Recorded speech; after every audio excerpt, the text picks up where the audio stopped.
Mga ganap ng Econin sa kasalukuyan guys. Si Janine Gutierrez nag-share na naman ng mga photoshoot niya sa ini-endorse niyang bags.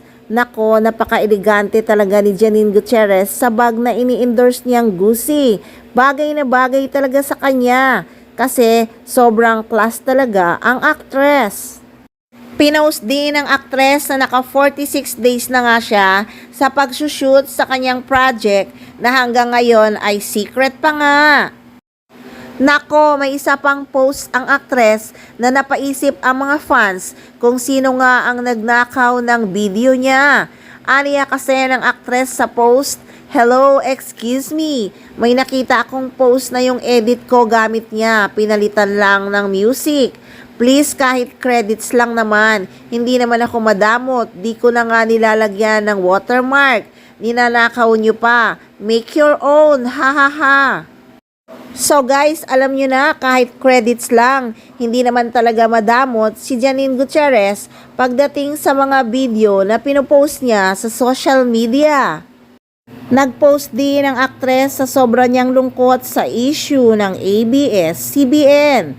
Post nga niya, "To community service, hard work and dreams come true since it was announced that the property would transfer ownership.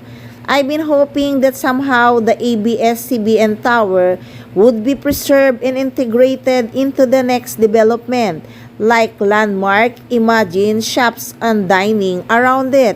Everyone allowed to take photos but daydream aside. I pay tribute to an iconic symbol that has touched all our lives. No matter what, home is a feeling anyway." At ganap naman ni Jericho Rosales guys, nako, mukhang relax na relax si Eco sa kasalukuyan ha. Naghihintay na lang kasi siya kung kailan nga isu-showing ang kanyang pelikulang Quezon. Nako, busy siya sa kanyang motor. At nag-share nga din ang aktor na naging mekaniko nga siya ng sarili niyang motor.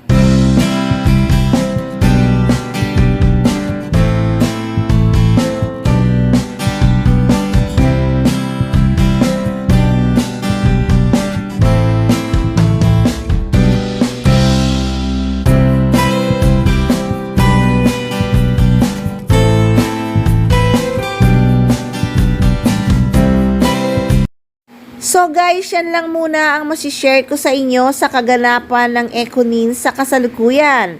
Pero marami pa tayong aabangan na mas maiinit at pasabog na chika. Kaya abang-abang lang at huwag magsawang tumutok.